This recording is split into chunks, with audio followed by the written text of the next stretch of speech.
So, hi guys, I'm Karla from In Horizon magazine, and today we are with surfer, travel writer and author Bradley Hook. So, hello Bradley. Hello. How are you going? I'm very good, thank you. Firstly, a big thank you for joining us for the interview and taking Thanks. some time out. So, I'm going to get straight into it. So, you spent 2 years traveling around the world. Can you tell us a little bit about where you've been? Yeah, so I started off, I was in Sydney and I bought a one-way ticket to India.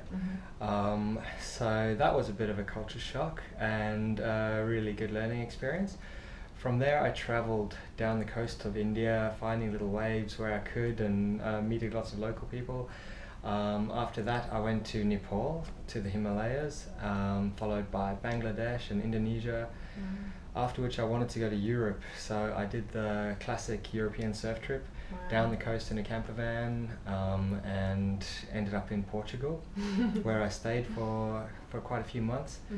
Followed by Indonesia again. I always go back to Indonesia, to Bali, and then Africa, Spain, and then here, New Zealand. Bali's got some amazing waves, right? It does, yeah. it does. That's why I keep going back. I've got my own little secret spot that I return to every time, yeah. So looking back on all your travels, are there any particular places or highlights that really stood out for you? There's so many. I think the things that stand out are riding a motorbike in India, just going through the jungle. That was, you have these moments in your life where you know at that time that this is one of the best moments of your life, and that was it. I was just riding around complete freedom on a motorbike in India, and climbing the mountains in the Himalayas was pretty amazing. And I found this mountain in Spain, in a small island, part of the Canary Islands, and running up there and sitting watching the sun go down, that's pretty special as well. Those are my favorites. Lucky you, very lucky. And Bali, of course, but that's always my favorite. Yeah, that's a given, that one. So during this time you were writing for different travel magazines, is that right? Yes. So can you give us an idea of what that's been like for you? Yeah, writing for travel magazines is something I've grown to really love. I mean, it's the dream job. People, and I was very lucky to have my stories featured.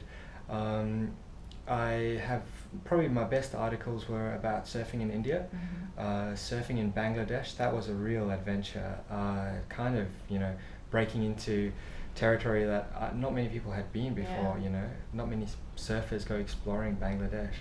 And Kung Fu in Vietnam, that was pretty amazing too. It sounds really so getting thrown against the wall by a 70-year-old Kung Fu master, things like that. Not an everyday experience. No, but really fun. Yeah.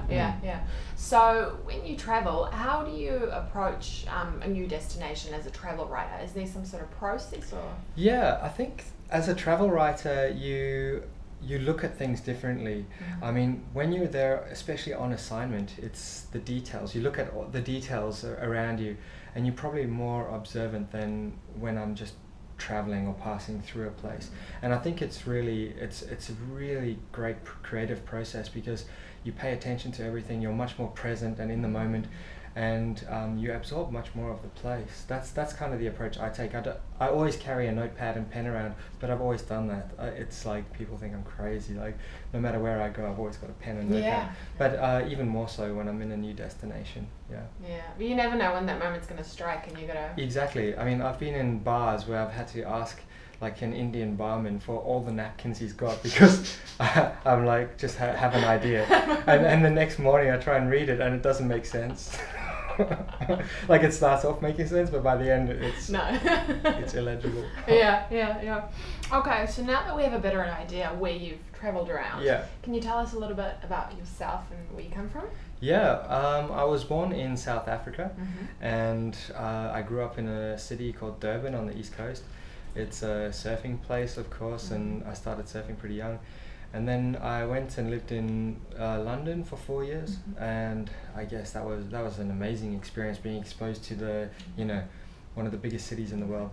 And then from there, immigrated to Australia, which has been my home for 12 years, and done a lot of traveling in between. And done a lot of surfing and all the. Yes, I mean, wherever I've gone, I've always made a point of going and finding the best waves that I can. So I've been lucky enough to surf in everywhere from Hawaii to the Pacific Islands to, you know, off the Atlantic and a lot of places. Wow, yes. Surfing's obviously been a very large part of your life, right? It has. So, which brings us actually to your latest book, Surfing Life's Waves. Yeah. So, tell me, where did the inspiration or the idea for that come about from? Surfing Life Waves, it actually started in the Himalayas, of all places. I was about as far from the ocean as you can get, in a small town called Pokhara, and I got really sick. I got this parasite, and I was basically in bed for the most part of 2 months, and it was really depressing. I mean, I just couldn't move, I couldn't leave. I was eating little dry biscuits because that's the only thing I could eat, and I missed surfing so much. Suddenly all I could think about was surfing, and I was thinking, you know, when I was younger, I had days when it was maybe onshore and I could have surfed, but I didn't, and I'm like, why didn't I surf on that day? And then I started thinking about like waves being all around us, and kind of started thinking about waves and their relationship, or almost as opportunities.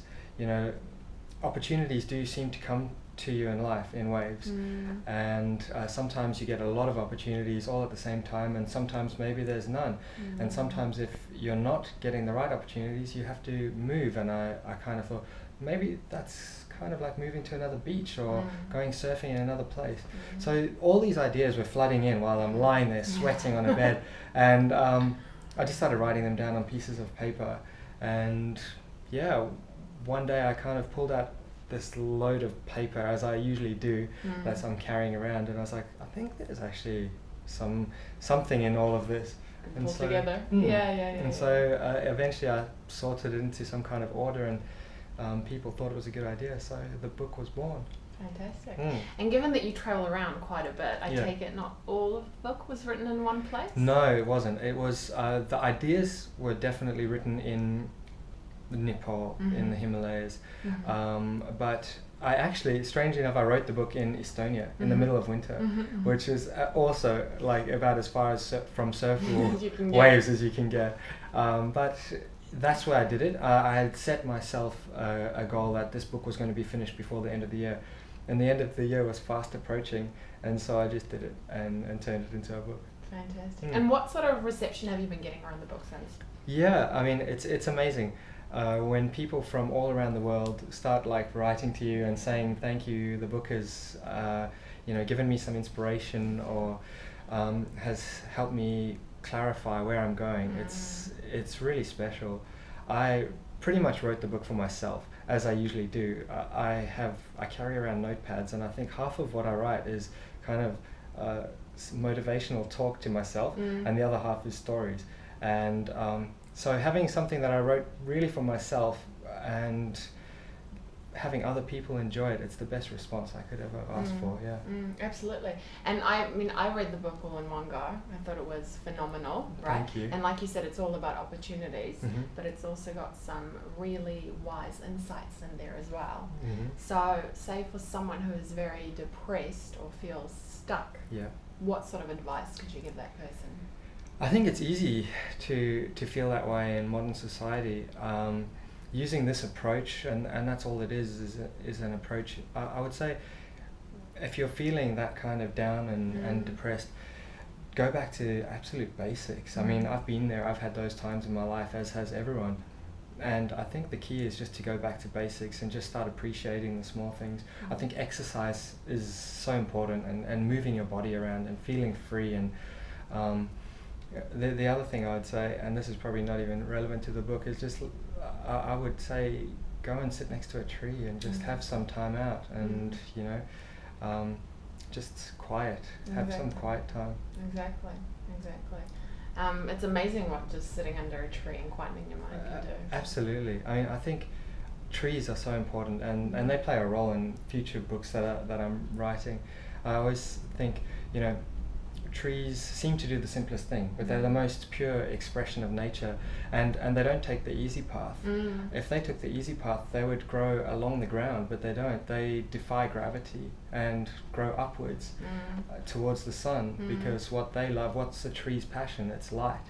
And so they don't take the easy path, they take the hard path. Exactly. Very deep, very deep.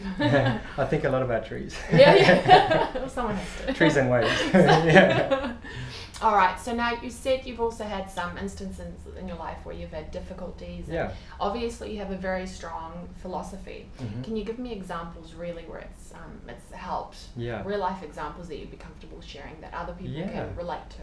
I guess first off, even in Nepal when I was sick, I realized, okay, this is probably about as sick as I've ever felt.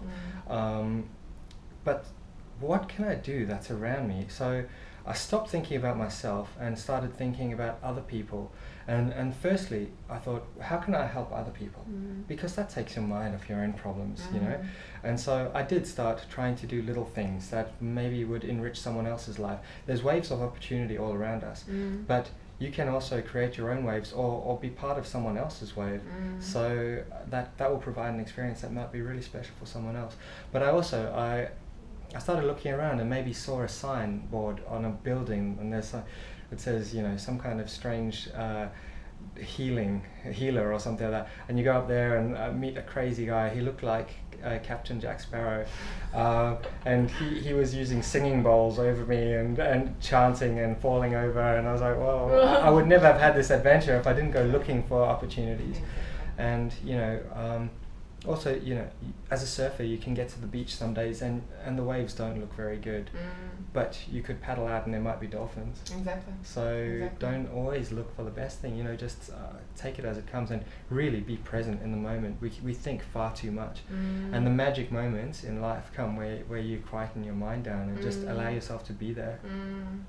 Exactly. All right, yeah, so you're right. So there are, you know, little pockets of information and opportunities everywhere around us. It's just up to us to take them. Yeah, and I think having a still mind and an aware mind allows you to better identify these opportunities, because if you're always thinking about the things you have to do and getting lost in your day-to-day tasks, you'll miss the perfect waves, the perfect opportunities that are out there, and you're not open to seeing these kinds of things. Exactly.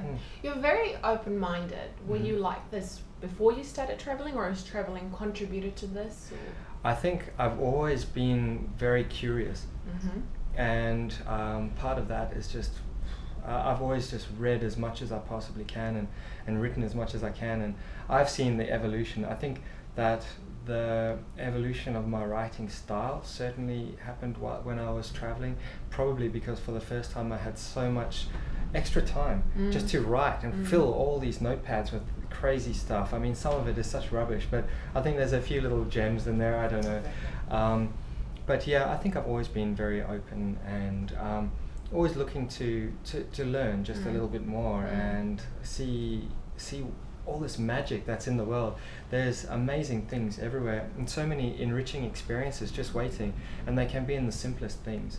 So just kind of learning to understand that and how I can, you know, better improve myself, I suppose. And you're right, and sometimes you have to go through quite a bit of writing to get to those little gems. It's like that in life. You have to go through some harder experiences to learn some really good lessons. Exactly. As well, yeah, fantastic. So can you tell me, who was this book actually written for? I suppose the book was essentially written for myself. You know, as I said, half of the writing I do is kind of self-development talk, like pep talks for myself. You know, come on Bradley, you can do this better, or what about thinking of things this way or that way. So it was really for myself, I guess, but once it was packaged up into a product and I saw that people started enjoying it, I realized that maybe it wasn't written for myself at all. Like, I dedicate the book to the ocean.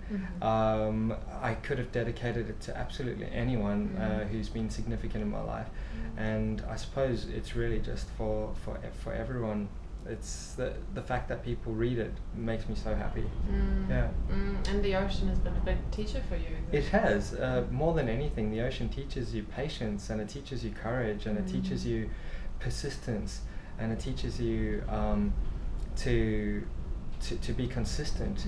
You're never going to get good at surfing if you don't consistently try. And it teaches you to just deal with things that maybe you're scared of or not ready for. So it's really, really great to see you have this positive thinking way about you. So for other people who are not necessarily like that, how can they sort of try and get to that sort of frame of mind? Because it's not always easy, you know? No, it's not. I think the process is different for everyone. Something I learned when I was in Vietnam with these Kung Fu masters is that you can have a master or a guide, but every single person's path is different. And in Kung Fu, you only realize like where you're going when you're there. So I think you don't worry about what other people tell you. Everyone is going to tell you that they know best, but nobody does. Nobody knows what's best for you except yourself. So follow your heart, do what feels right. Don't get brainwashed. Read as much as you can, and the best things come from experiential learning. So put yourself out of your comfort zone, because I think that's where the magic happens. Every day, if you lean into your fear just a little bit, you'll discover that there's nothing to be afraid of. Exactly. Now, correct me if I'm wrong, I hear this book will also be translated in Russian. It will, yes? It will. That's very exciting. The book, not strangely, I'm hugely grateful for it, was well received in Russia. And there are a lot of Russian surfers. I heard that there's about 200,000 of them, of which my partner is one.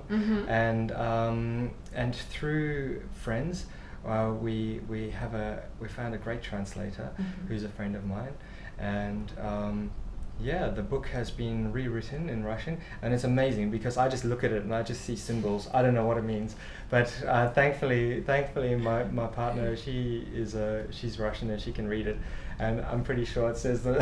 I hope it doesn't say like Bradley Hook is whatever.